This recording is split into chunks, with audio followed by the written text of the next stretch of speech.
আসসালামু আলাইকুম রহমতুল্লাহি ওবরাকাতুহু। সামুদ জাতির নিকট হযরত সালেহ আলাইহিসসালাম রাসূল হিসেবে প্রেরিত হয়েছিলেন। সামুদ জাতি ছিল অত্যন্ত সমৃদ্ধশালী, শস্য শ্যামলিমায় পরিপূর্ণ ছিল তাদের এলাকা। বাগ বাগিচা, ঝর্ণায় এক নয়নবিরাম দৃশ্যের অবতারণা করা হয়েছিল তাদের চতুর্দিকে। কিন্তু এ হতবাগা জাতি আল্লাহ পাকের অবাধ্য অকৃতজ্ঞ ছিল। মূর্তি পূজা ও ডাকাতি রাহাজানিতে লিপ্ত ছিল। তাই হযরত সালেহ আলাইহিসসালাম তাদেরকে উপদেশ দিয়েছিলেন। হযরত সালেহ আলাইহিসসালাম এর কওমের লোকজন যখন তার দাওয়াতের দরুন বিরক্তি হয়ে গেল, তখন তাদের নেতৃস্থানীয় কতিপয় লোক জনতার সামনে হযরত সালেহ আলাইহিসসালামকে বলেন যে, যদি সত্যি তুমি আল্লাহর প্রেরিত নবী হও, তাহলে এ ব্যাপারে কোনো মুজেজা বা নিদর্শন দেখাও, এতে আমরা তোমার সত্যতায় বিশ্বাস করতে পারব।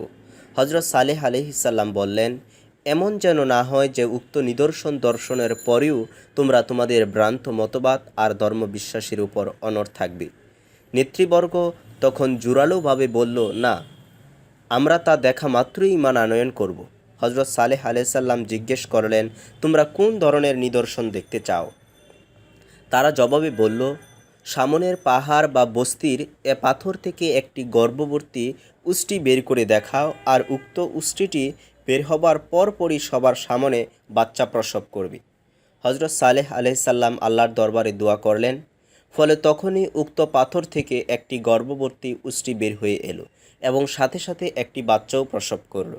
এ থেকে তাদের নেতৃবর্গদের মধ্যে হতে জুন্দা ইবনে উমর তখনই ঈমান নিয়ে এলো, আর অন্যরাও তখন তার সাথে ঈমান আনার জন্য অনুপ্রাণিত হলো। এমন সময় তাদের মন্দিরের ঠাকুর ও পুরোহিতরা তাদেরকে নানা কথা বলে ঈমান আনা থেকে বিরত রাখল। হযরত সালেহ আলাইহিসসালাম কওমের সকলকে বিভিন্নভাবে বুঝালেন, কিন্তু দেখা গেল তাদের কামনা মতোই এ উষ্ট্রি প্রেরিত হয়েছিল। আল্লাহ তাআলার এটাই সিদ্ধান্ত যে এর জন্য পানির পালা নির্দিষ্ট থাকবে। একদিন এই উষ্ট্রি আরেক দিন অন্য সকল লোকজনের ও তাদের পালিত পশুর জন্য নির্দিষ্ট থাকবে। আর সাবধান, এর যেন কোনোরূপ কষ্ট না হয়।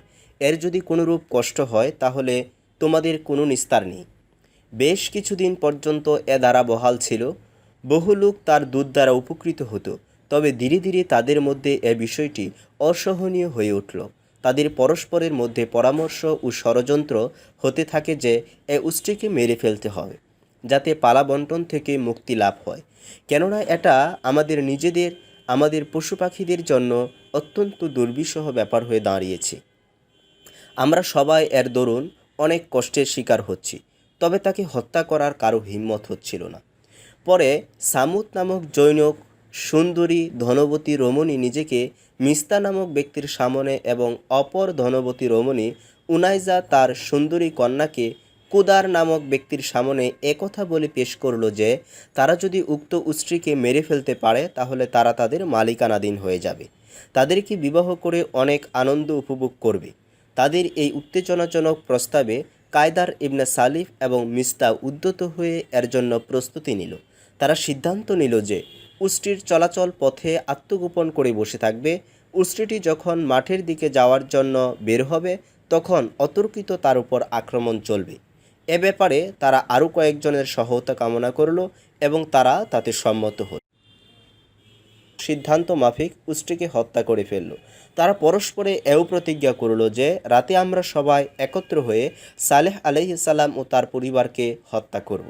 তাদের অভিভাবকদের কেউ আমাদেরকে এ সন্দেহ বা দোষারোপ করলে আমরা বলবো যে এ কাজ আমরা করিনি, আমরা তো এখানে হাজিরই ছিলাম না।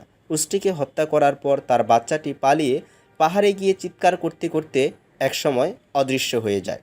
হযরত সালেহ আলাইহিসসালাম এ বিষয়ে অবগত হওয়ার পর বললেন, অবশ্যই তাই হয়েছে, আমি যা আশঙ্কা করেছিলাম। এখন তোমরা আল্লাহর গজবের অপেক্ষা করো। 3 দিনের মধ্যে আল্লাহর গজব এসে তোমাদের যে অনিবার্য ধ্বংস করে ফেলবে, আর তাই হলো। আর ভবিষ্যৎ প্রজন্মের জন্য এক শিক্ষণীয় কাহিনী হয়ে গেল।